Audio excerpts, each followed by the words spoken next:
दोस्तों, बेल ने कहा है कि इन 3 लोगों का पैसा कभी मत खाना, वरना कुत्ता बनकर चुकाना पड़ेगा। नमस्कार मित्रों, आपका स्वागत है। आइए सुनते हैं एक दिलचस्प कहानी जो प्राचीन समय की है। प्राचीन काल में वैभवपुरी नाम का एक शहर था। उस शहर में सत्यदास सेठ नाम का एक बड़ा व्यापारी रहता था। सत्यदास सेठ धन संपदा में इतना समृद्ध था कि उसकी प्रसिद्धि चारों दिशाओं में फैली हुई थी। जैसा सेठ का नाम था, वह अपने स्वभाव से भी बिल्कुल वैसा ही था। सेठ सत्यवादी था और अपने कर्तव्य के प्रति अडिग था।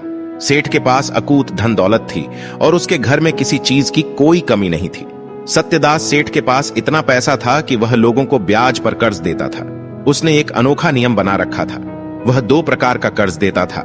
पहला, जो इसी जन्म में लौटाना होता था। दूसरा, जो अगले जन्म में लौटाने के लिए दिया जाता था। कोई भी व्यक्ति कितना भी बड़ा कर्ज सेठ से ले सकता था और सेठ कभी पैसे देने से इनकार नहीं करता था। अब आप जानते ही हैं इस दुनिया में कैसे कैसे लोग होते हैं।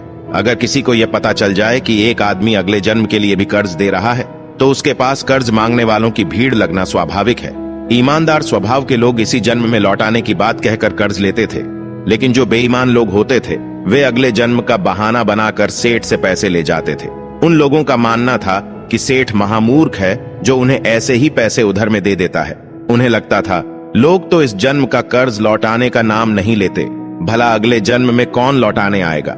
ये सेठ तो पागल है जो अगले जन्म की आस लगाए बैठा है।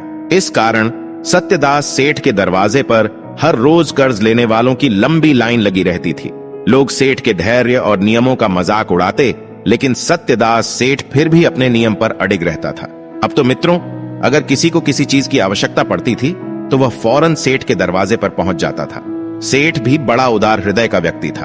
उसने अपने पास 2-4 मुनीम इसी काम के लिए बैठा रखे थे कि जो कोई भी पैसे लेने आए उसे पैसे दिए जाएं। सेठ का नियम था कि कोई भी उसके दरवाजे से निराश न लौटे। मुनीम कर्ज लेने वाले की मांग के अनुसार उसे पैसे दे देते थे। सेठ सिर्फ एक ही सवाल पूछता था कि यह पैसा इसी जन्म में चुकाओगे या अगले जन्म में। ज्यादातर लोग अगले जन्म की कहकर पैसे ले जाते थे। सेठ के मुनीम पैसे लेने वाले का नाम और पता अपने रजिस्टर में लिख लेते थे। अब ऐसे मौके का फायदा भला कौन नहीं उठाता। लोग खुशी खुशी अपना नाम पता सेठ के रजिस्टर में लिखवाते और उससे मुंह मांगा पैसा ले जाते थे। सेठ को इस बात से कोई फर्क नहीं पड़ता था कि कोई उसे पैसे लौटाने आएगा या नहीं, क्योंकि सेठ के पास धन दौलत में कोई कमी नहीं थी। इसी तरह सेठ का काम लगातार चलता रहा। मित्रों, किसी गांव में 2 चोर व्यक्ति रहते थे। दोनों कोई काम धंधा नहीं करते थे। उनका काम बस जुआ और सट्टा खेलना, चोरी और बेईमानी करना था। वे दोनों इतने हरामखोर थे कि कभी कहीं काम करने नहीं जाते थे और बरसों से उन्होंने कोई मेहनत का काम नहीं किया था। उनका सारा समय चोरी डकैती में ही बीतता था। एक दिन उन्होंने कुछ लोगों के मुंह से सुना।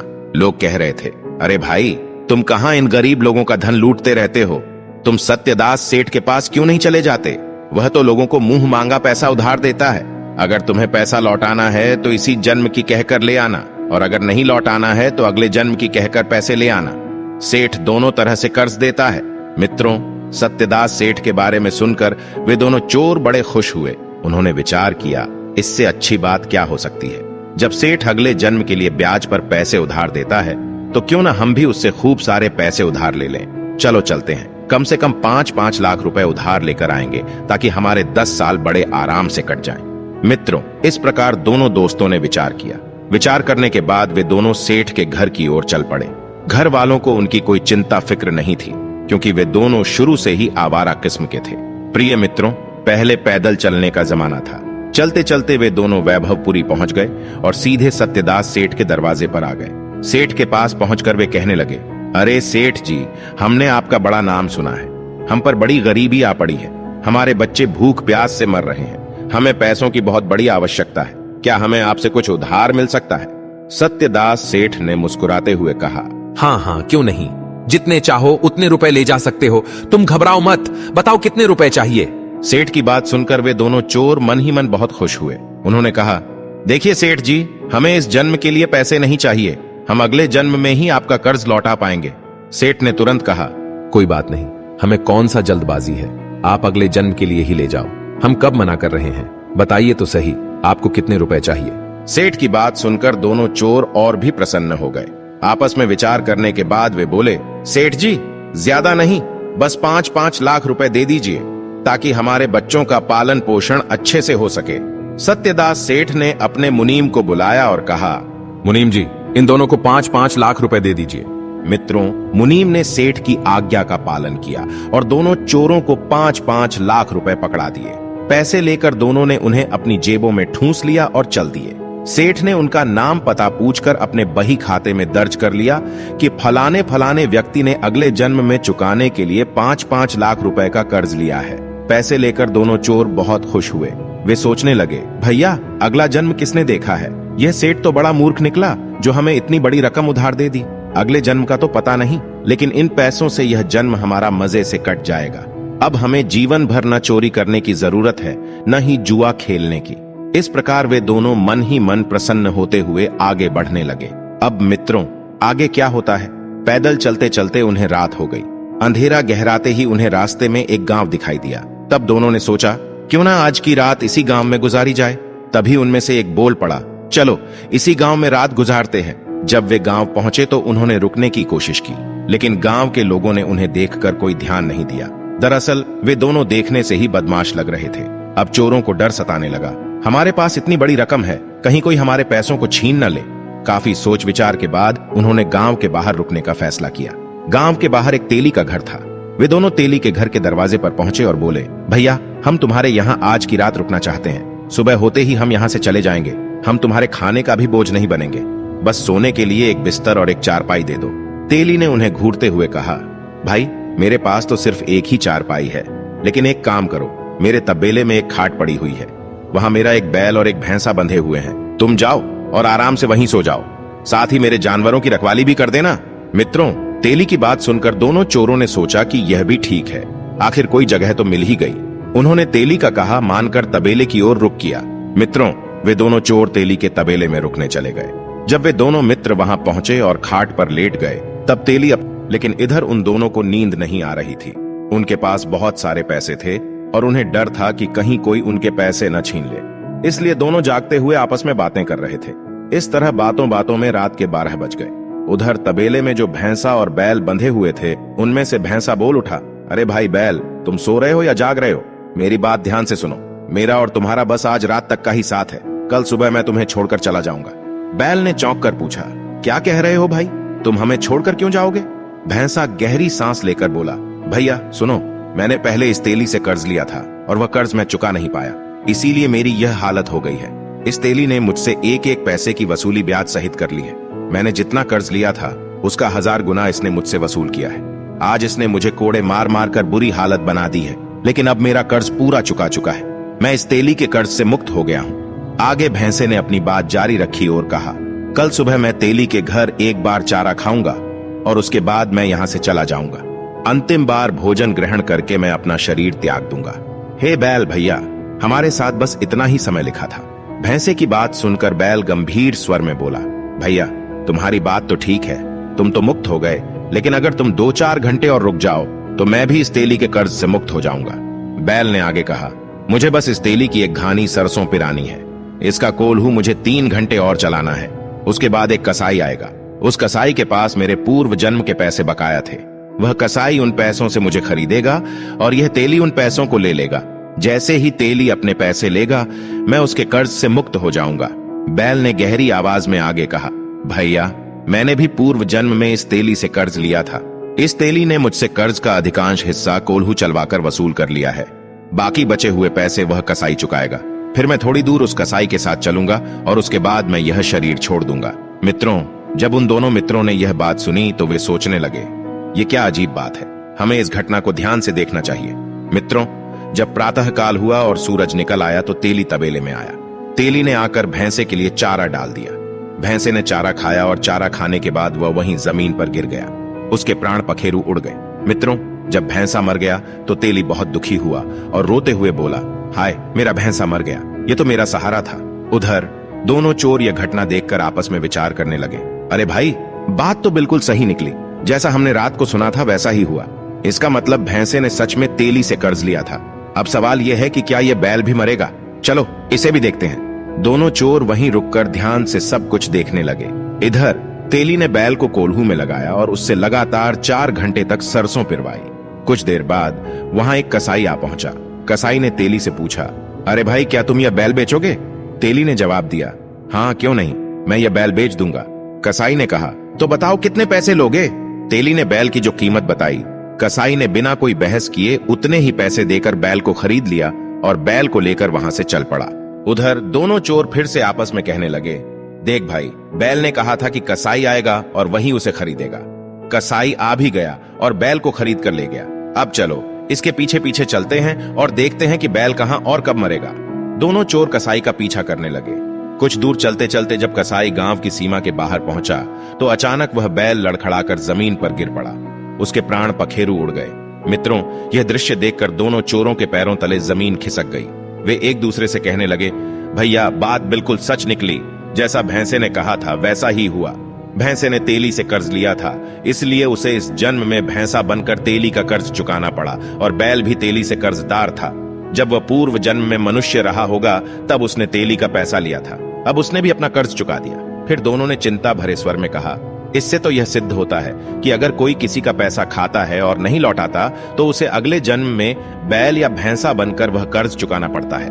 हम भी सेठ धर्मदास से 5-5 लाख रुपए उधार लेकर आए हैं। लगता है अगले जन्म में हमें भी सेठ के यहाँ कोई ना कोई पशु बनकर यह पैसा चुकाना पड़ेगा। मित्रों, दोनों मित्रों ने आपस में विचार किया कि अब क्या करना चाहिए। उनमें से एक ने कहा, चलो वापस चलते हैं और सेठ के पास जाकर उसके पैसे लौटा देते हैं। सेठ अगर पूछेगा कि पैसे क्यों लौटा रहे हो तो उससे कह देंगे कि हमारे पास पैसों की व्यवस्था हो चुकी है, आप अपने पैसे वापस ले लीजिए। मित्रों, इस प्रकार दोनों मित्रों ने तय किया कि वे सेठ के पास वापस जाएंगे और सेठ के बही खाते से अपना नाम कटवा देंगे। वे दोनों चलते चलते वैभवपुरी लौट गए और फिर से सत्यदास सेठ के पास पहुंच गए। जब वे सेठ के पास पहुंचे तो सेठ ने उन्हें देखकर हैरानी से कहा, अरे तुम दोनों वापस क्यों आ गए, क्या बात है? तब दोनों चोर बोले, सेठ जी, थोड़ी देर पहले जो पैसे हमने आपसे उधार लिए थे वे पैसे लौटाने आए हैं। दरअसल हमारे पास और कहीं से पैसों की व्यवस्था हो गई है। कृपया अपने पैसे वापस ले लीजिए और हमारे नाम को अपने रजिस्टर से काट दीजिए। मित्रों, धर्मदास सेठ ने यह सुनकर अपना बही खाता निकाला और उसमें देखा। उसमें साफ लिखा था कि अगले जन्म के लिए पैसे उधार लिए गए थे। सेठ मुस्कुराते हुए कहने लगा, भाई, अगर तुमने इस जन्म के लिए पैसे उधार लिए होते तो मैं उन्हें वापस लेकर जमा कर लेता, लेकिन तुमने तो ये पैसे अगले जन्म में लौटाने के लिए उधार लिए थे। अब मैं इन पैसों को वापस नहीं ले सकता। मैं अपने बनाए हुए नियमों को बदल नहीं सकता हूँ। यह कर्ज तुम्हें अगले जन्म में ही चुकाना पड़ेगा। मित्रों, जब उन दोनों ने सेठ की यह बात सुनी तो उन्होंने फिर से सेठ से कहा, नहीं नहीं सेठ जी, आपको यह पैसे लेने ही पड़ेंगे। मित्रों, अब तो सेठ ने साफ साफ इनकार कर दिया। वे दोनों जबरदस्ती उन पैसों को सेठ को देना चाहते थे, लेकिन सेठ ने उनकी लाख मिन्नतों के बावजूद पैसे लेने से इनकार कर दिया। निराश होकर वे दोनों सेठ के घर से लौटने लगे। चलते चलते वे आपस में विचार करने लगे, हमें अब इस सेठ के यहाँ बैल बनना ही पड़ेगा, फिर यह सेठ हमसे डंडे मार मार कर अपने पैसे वसूल करेगा। हमने सेठ से कर्जा लेकर मुफ्त में ही मुसीबत पाल ली। अब हम क्या करें? सेठ को पैसे वापस कैसे लौटाए, क्योंकि सेठ तो इस जन्म में पैसे लेने से रहा। दोनों सोचते सोचते आगे बढ़ते गए। कुछ देर बाद वे एक जंगल में पहुंच गए। जंगल के बीच में एक चौराहा था जहां दोनों ने एक बड़े वृक्ष के नीचे बैठकर आराम किया। वहीं बैठकर वे फिर से चिंता में डूब गए और कहने लगे, हमें अगले जन्म में सेठ के यहाँ जन्म लेना पड़ेगा, फिर वह न जाने कितनी यातनाएं देगा और अपने कर्ज का हिसाब वसूलेगा। तभी एक चोर के दिमाग में एक युक्ति आई। वह बोला, भैया, मेरे दिमाग में एक उपाय आया है। हम एक काम करते हैं, जितना भी पैसा सेठ से हमने लिया है उससे यहाँ जंगल में एक सुंदर तालाब बनवा देते हैं। देखो, यहाँ पानी का कोई साधन नहीं है, लोग इस तालाब का लाभ उठाएंगे और हमारा यह कर्ज भी सार्थक हो जाएगा। दूसरे ने सहमति जताते हुए कहा, भाई, बात तो तुमने अच्छी कही है। इससे न केवल हमारा कर्ज सही जगह लगेगा बल्कि लोग भी हमें याद करेंगे। मित्रों, इस प्रकार दोनों ने विचार विमर्श करके यह फैसला कर लिया। उन्होंने पड़ोस के गांव से मजदूर बुलवाए और जंगल में तालाब खुदवाने का काम। कुछ ही समय में एक सुंदर और विशाल तालाब का निर्माण हो गया। तालाब के चारों ओर हरे भरे पेड़ पौधे लगवा दिए गए। चारों तरफ सुंदर सुंदर सीढ़ियां बना दी गईं। तालाब के तल को पक्का करवाया और चारों ओर उसे सपाट बनवा दिया। तालाब के पास ही रहने के लिए दोनों ने एक छोटी सी कोठरी कमरा भी बनवा लिया। मित्रों, अब वे दोनों उसी तालाब के किनारे उस कमरे में रहने लगे। सेठ से जो भी पैसे उन्होंने लिए थे वह सारा पैसा उन्होंने उस तालाब के निर्माण में लगा दिया और एक बहुत ही सुंदर तालाब का निर्माण किया। मित्रों, कुछ दिनों बाद बरसात का मौसम आया। जिस चौराहे के पास वह तालाब बनवाया गया था वहां चारों तरफ से बरसात का पानी आने लगा। धीरे धीरे तालाब पूरी तरह से लबालब भर गया। वर्षा ऋतु के पानी के साथ जो गंदगी तालाब में आई थी वह धीरे धीरे नीचे बैठ गई और तालाब में बिल्कुल स्वच्छ पानी भर गया। धीरे धीरे उस तालाब की खबर आसपास के गांवों तक पहुंच गई। गांव के लोग अपने पशुओं को पानी पिलाने के लिए वहां आने लगे। लेकिन मित्रों, वे दोनों चोर जिन्होंने वह तालाब बनवाया था, एक लाठी लेकर तालाब की सुरक्षा करने लगे। जो भी कोई वहां पानी पिलाने आता वे उसे दूर से ही डांट कर भगा देते। वे कहते, भाई साहब, इस तालाब में पानी पीना और पिलाना सख्त मना है, यह हमारे सेठ जी का आदेश है। उन्होंने तालाब के किनारे एक बड़ा सा बोर्ड लगवा दिया था जिस पर तालाब के मालिक के रूप में सत्यदास सेठ का नाम लिखा था। आखिरकार उन्होंने यह तालाब सेठ के पैसों से ही तो बनवाया था। मित्रों, इसकी सूचना धीरे धीरे आसपास के गांवों में फैल गई। अब लोग कहने लगे, इतना सुंदर तालाब जंगल में बनवाया गया है और उसमें पानी भी बहुत साफ है, लेकिन वहां 2 पहरेदार बैठे हैं जो किसी को पानी नहीं पीने देते। लोगों के मन में सवाल उठने लगे, भला इतना सुंदर तालाब बनवाया ही क्यों, अगर पानी किसी को पीने नहीं देना था? अब गांव के 10-20 लोग इकट्ठा हुए और आपस में विचार किया, चलो हम सब मिलकर उन दोनों से पूछते हैं कि वे पानी क्यों नहीं पीने दे रहे। हमारे पशु इसमें पानी पी लेंगे तो उनका क्या बिगड़ जाएगा? अगर किसी को पानी नहीं देना था तो फिर इतना बड़ा तालाब बनवाया क्यों गया? मित्रों, वे 10-20 लोग पड़ोसी गांव के कुछ अन्य लोगों को लेकर तालाब पर पहुंच गए। उन्होंने दोनों पहरेदारों से पूछा, भाइयों, एक बात बताओ, तुमने इतना सुंदर तालाब बनवाया है, उसमें लाखों रुपए की लागत लगाई है, फिर भी तुम किसी को पानी क्यों नहीं पीने दे रहे? तब दोनों चोर बोले, भाई ग्रामवासियों, हमारी इसमें कोई गलती नहीं है, हम तो वैभवपुरी के सत्यदास सेठ के नौकर हैं। ये तालाब सत्यदास सेठ ने बनवाया है और उनका सख्त आदेश है कि किसी को भी यहाँ पानी नहीं पीने दिया जाएगा। जब मालिक का हुक्म नहीं है तो हम क्या कर सकते हैं? कुछ गांव वाले बोले, यह तो गलत बात है। कुछ लोग सेठ से नाराज हो गए। वे सेठ को गालियां देने लगे और कहने लगे, सेठ ने जब इतना सुंदर तालाब बनवाया है तो फिर पानी पीने से क्यों रोकता है? यह तो सरासर अन्याय है। लेकिन दोनों चोर शांत स्वर में बोले, देखो भाई, इसमें हमारी कोई गलती नहीं है, हम तो सिर्फ सेठ के हुक्म का पालन कर रहे हैं। अगर आपको पानी पीना है तो पहले सेठ से अनुमति लेकर आइए। यदि सेठ हमें कहेगा तो हम किसी को भी नहीं रोकेंगे। कुछ लोग कहने लगे, बात तो सही है, नौकरों की क्या गलती, जैसा मालिक का हुक्म वैसा ही तो वे करेंगे। मित्रों, उन दोनों की ऐसी बातें सुनकर अब 10-20 गांव वाले इकट्ठा होकर वैभवपुरी की ओर चल दिए ताकि सत्यदास सेठ से इस विषय में बात की जा सके। मित्रों, जब वे सारे लोग वैभवपुरी के सत्यदास सेठ के पास पहुंचे तो एक साथ इतनी बड़ी भीड़ देखकर सेठ आश्चर्यचकित रह गया। सेठ के मन में डर बैठ गया। वह सोचने लगा, हमसे कोई गलती तो नहीं हो गई, कहीं ये लोग मिलकर हमें मारने तो नहीं आए? डर के मारे सेठ उन सभी को दूर से ही राम राम करने लगा और उनका हाल चाल पूछने लगा। फिर बड़े सम्मान से उसने उन सबको अपनी बैठक में बुलाया और जलपान करवाया। उसके बाद सेठ ने उनसे आने का कारण पूछा। मित्रों, गांव वाले तो पहले से ही गुस्से में थे। उनमें से एक ने कहा, अरे सेठ जी, आपने इतना सुंदर तालाब बनवाया है, लेकिन जब किसी को पानी नहीं पीने देते तो उस तालाब के बनवाने का क्या फायदा? तालाब का नाम सुनते ही सेठ चौंक गया। उसने हैरानी से पूछा, भाइयों, आप किस तालाब की बात कर रहे हैं? मैंने तो कोई तालाब नहीं बनवाया है, आप लोग गलत कह रहे हैं। गांव वालों ने गुस्से में जवाब दिया, नहीं सेठ जी, हम इतने सारे लोग पागल नहीं हो सकते, हम अपनी आंखों से देख कर आ रहे हैं। तालाब के किनारे एक बड़ा सा बोर्ड लगा है जिस पर मालिक के रूप में आपका ही नाम लिखा है।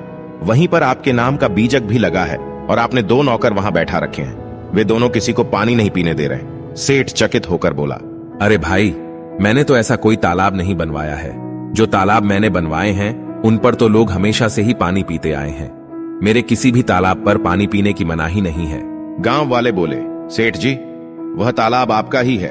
अब आप पानी पीने से मना करके हम सबको पानी से वंचित कर रहे हैं और पाप के भागी बन रहे हैं। मित्रों, गांव वालों की बात सुनकर सत्यदास सेठ बहुत हैरान हुआ।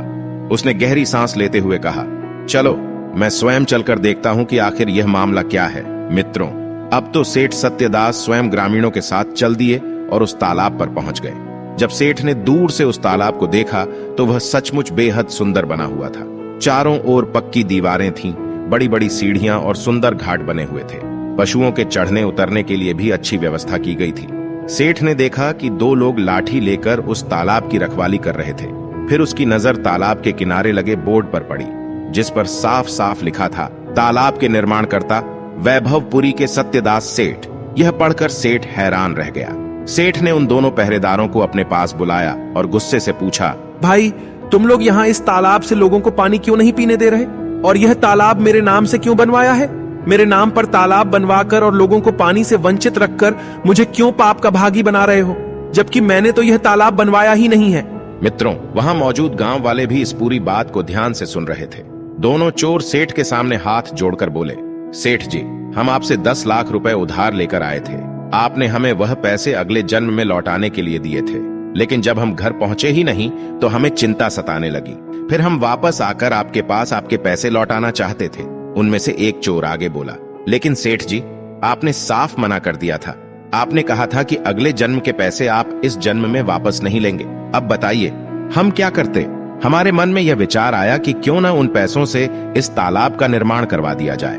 दूसरे चोर ने कहा, पैसे तो आपके ही थे सेठ जी, इसलिए हमने तालाब पर आपका नाम लिखवा दिया, परंतु जब तक आप हमारे इन पैसों को माफ नहीं करते और अपने रजिस्टर से हमारे नाम नहीं काटते, तब तक हम किसी को इस तालाब का पानी नहीं पीने देंगे।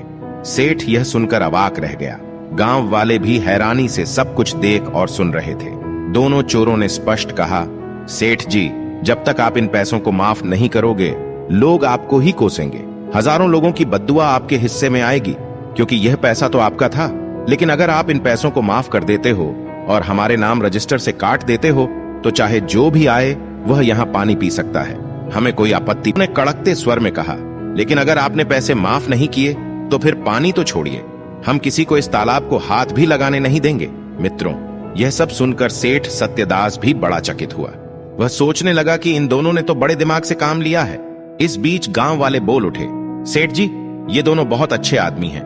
देखिए इन्होंने कितनी बड़ी सेवा की है, इतना सुंदर तालाब बनवाया है, आप इनका कर्ज माफ कर दीजिए। सेठ ने ठंडी सांस लेते हुए कहा, देखो भाई, मैं अगले जन्म के पैसों को माफ नहीं करता। तब दोनों चोर मुस्कुराते हुए बोले, कोई बात नहीं, मत करो माफ, लेकिन फिर हम भी किसी को पानी नहीं पीने देंगे और इस पाप के भागी तो आप ही बनोगे। सोच लो आपके नाम से कितना बड़ा अपराध होगा। मित्रों, सेठ को यह बात समझ में आ गई। उसने सोचा, ये लोग मेरे पैसे और मेरे नाम का दुरुपयोग कर रहे हैं। अगर यह ऐसा चलता रहा तो मैं नरक का भागी बन जाऊंगा। सेठ ने गंभीर स्वर में कहा, ठीक है, मैं तुम्हारे पैसों को अभी जाकर जमा कर देता हूं, लेकिन बदले में तुम इन गांव वालों को पानी पीने दोगे। न जाने कितने पशु, जानवर और पक्षी इस तालाब पर पानी पीने के लिए आते हैं और तुम उन्हें भगा देते हो। मेरे लिए यह बहुत बड़ा पाप हो रहा है। मित्रों, इस प्रकार सेठ ने उन दोनों के पैसों को अपने खाते में जमा कर लिया और रजिस्टर से उनका नाम भी काट दिया। गांव वाले यह देखकर बड़े प्रसन्न हुए। बाद वे दोनों चोर भी बहुत खुश होकर अपने घर लौट गए। उस दिन के बाद उन्होंने कभी किसी की न तो चोरी की, न जुआ खेला और न ही किसी के साथ बेईमानी की। उनके अंदर ब्रह्म ज्ञान जागृत हो गया। उन्होंने अपनी गलतियों को समझा और एक सच्चे, ईमानदार जीवन का मार्ग अपनाया। मित्रों, इस कहानी का मुख्य उद्देश्य यह है कि यदि हम किसी का एक पैसा भी मुफ्त में खा जाते हैं तो उसे हमें किसी न किसी रूप में लौटाना ही पड़ता है। यदि हम किसी के धन की बेईमानी कर लेते हैं तो यह याद रखना चाहिए कि उस धन को कमाने वाले ने उसे कैसे अर्जित किया होगा। यदि वह धन अधर्म के रास्ते पर चलकर कमाया गया है तो उस पाप का भागीदार वह व्यक्ति भी बनता है जो उस धन को खाता है।